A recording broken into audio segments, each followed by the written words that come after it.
Hey everyone, this is Hill Street Soul, and you're tuned in to The Core with the Millennial Coach, discussing topics on real life. Check it out. Everywhere you go, don't forget the ghetto. Listen to The Core. Hey people, coaches, I am the Millennial Coach and you are locked into my little podcast called The Core, and we're talking about self-esteem. So we're on video or day 3, and I want to read a little bit from someone famous. And the reason I want to read a little bit from someone famous is because every one of us has self-esteem issues at some point in our lives, in our careers, in our families, in our ambitions, whatever it may be. And know that it's normal. It's absolutely normal. I'm not crazy. I'm not somebody who's telling you stuff that you don't already know. And there's loads of videos about self-esteem. So this is not going to be too technical, and I'm not going to overburden you with saying this is what you need to do. I just want to break some stuff down to you and just let you know that you're good. I got you. Okay. So Sheryl Sandberg, COO of Facebook, has struggled with imposter syndrome, and she had written, "Every time I was called on in class, I was sure that I was about to embarrass myself. Every time I took a test, I was sure that it had gone badly. And every time I didn't embarrass myself or even excelled, I believed that I had fooled everyone yet again. One day soon, the jig would be up." What do you think that says then about how she overcame that? So self-esteem, particularly, we're talking about in this instance, because I spoke in the last video on doubt and positive doubt and negative doubt, because doubt is not a bad thing if you use it correctly. But low self-esteem has a backstory, right? To never underestimate what someone has gone through, because sometimes when somebody has low self-esteem, and one thing when I coach people, nothing has just happened to them. They don't just appear in front of me and they're this type of person and it happened last night. Nah. This has been a long process that has been cultivated in different ways to create the person that you are or they are today. So when you're dealing with low self-esteem, I think that you need to really think about, and this is something that I want to say to people. I'm talking about people that are famous, but I'm talking about manipulation. When you have low self-esteem, be very mindful about who connects to you and for what reason. Low self-esteem attracts manipulators, abusers, people that disrespect you, and narcissists. That's what low self-esteem does. Have you ever seen, I dated a narcissist once, right? I don't know, this is the thing. I don't think being the type of African female or African heritage female that I am, that was going to last, because I would have gone jail. You know, I'd have hit him with a fufu, a pot that you bake fufu in, and then I don't know, I'd have phoned my girlfriends and say, "Hey, we need to come and collect the body." No, I'm joking. But on a serious note, I really think you need to be careful. And I was going through a period where I had been made redundant, and I really am hard on myself. I know that, because I want so much for myself. I want to do well. I want, like everybody else. And so I dated this guy. Seemed really nice in the beginning for about 3 months, like, so wants to hear what you're feeling and explore that, and but slowly tried to control my life and talk to me a certain way. And again, sometimes I think I'm like, maybe this is not really happening. So as time goes on, the person's disrespecting you and then I'll be like, listen, you need to stop. You need to figure out how you're going to talk to me going forward. So at one point I said, listen, this is what it's going to be like. I'm out. And there was a lot of backwards and forth. And I'm not an argumentative person. That's the one thing. Like, I will tell you straight what I think. want to have a conversation with me as adults, let's do it. But I'm not going to go, this is where I'll say the Love and Hip Hop, like, and the Real Housewives. All that backwards and forwards and argue, that's just immaturity. At this stage and age in our lives, we should be able to sit down and have a conversation and agree to disagree and just decide that, you know what, I don't think that you're the right person for me. And you know who I love? Oh, I didn't add. Oh, so if you've listened to the first couple of shows last week, so I had my favorite Real Housewives I'd put in, I don't know, in Washington. I don't know. And they could all live their life in Washington. So it was Candy Burruss, Dorinda, Lisa Vanderpump.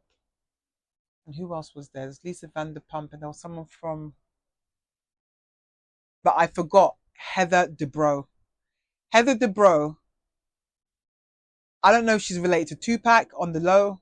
She's thugged out, and I like her.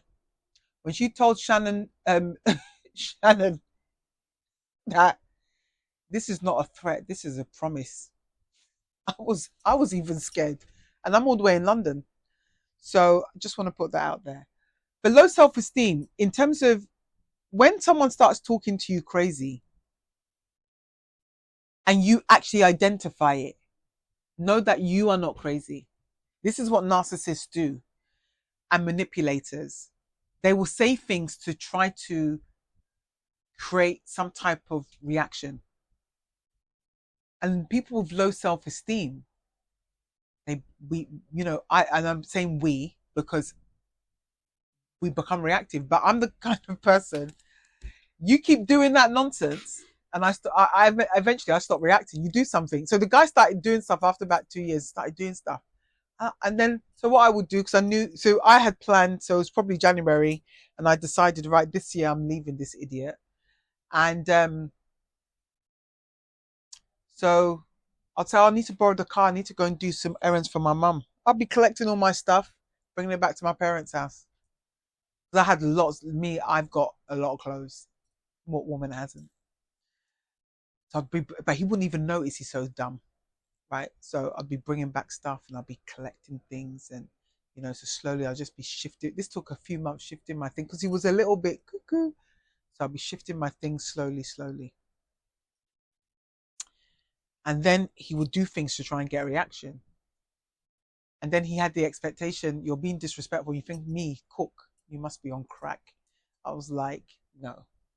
This is why coaching is so interesting for me, because I cannot coach people if I haven't been through the stuff that these people are coming to me to pay me to go through. Some things I haven't been through, but a lot of things I have.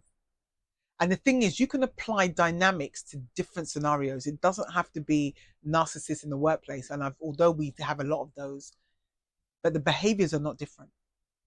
So when you deal with a narcissist and you are going through a period in your life where you're struggling with something, and then it happens to involve low self-esteem, and somebody can, it's like we're like a good meal snack for these people.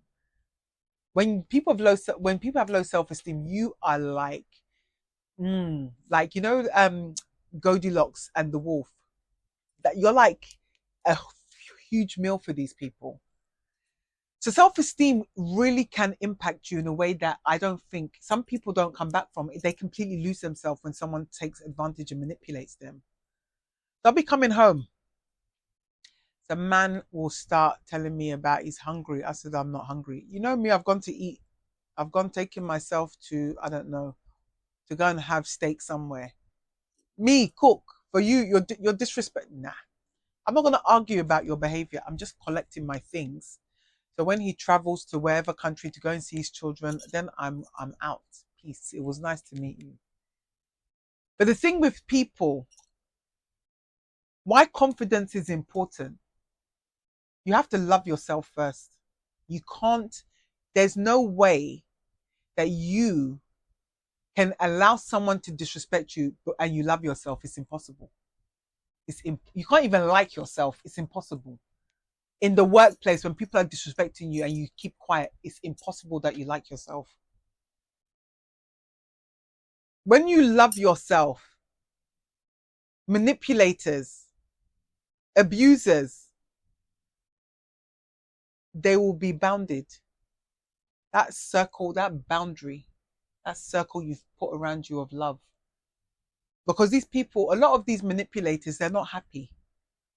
So imagine you got self-esteem issues because you're going through something, and it's not my permanent state of life. That's not who I am. I'm not someone who's miserable, depressed. Anyone knows me, it's just like I'm the life of the party. People actually used to invite me to their parties because they always knew that I was the one they're waiting for to, make the party fun. But miserable people love to criticize miserable people. They say misery likes company. And when I started to realize that I couldn't figure out what was, and again, when you start losing yourself in a scenario or an experience, you're being manipulated and you're actually living outside of your true self. So anytime somebody judges or calls you out for this or that in that time of your life, that was not who you are. That the person that you are, that person that they're referring to, that's not who you are. That is the experience of what you became. So I really want to let you understand that self-esteem, your life depends on having self-esteem. Because people abuse people if they can get away with it. And I don't want you to be that person at all. So I hope that's been useful. I really hope that's been useful. But I will see you on the flip side for video or part 4. And we're going to continue the conversation on self-esteem, but it's going to get a little bit tough, the conversation, the next episode, because it's going to be a little bit dark, because the thing is, self-esteem can take you to some very strange places and strange experiences. But sometimes your life started off in a way that nobody anticipated. I am the Millennial Coach. You're locked in to the core. And please subscribe, share with your friends, and leave some comments.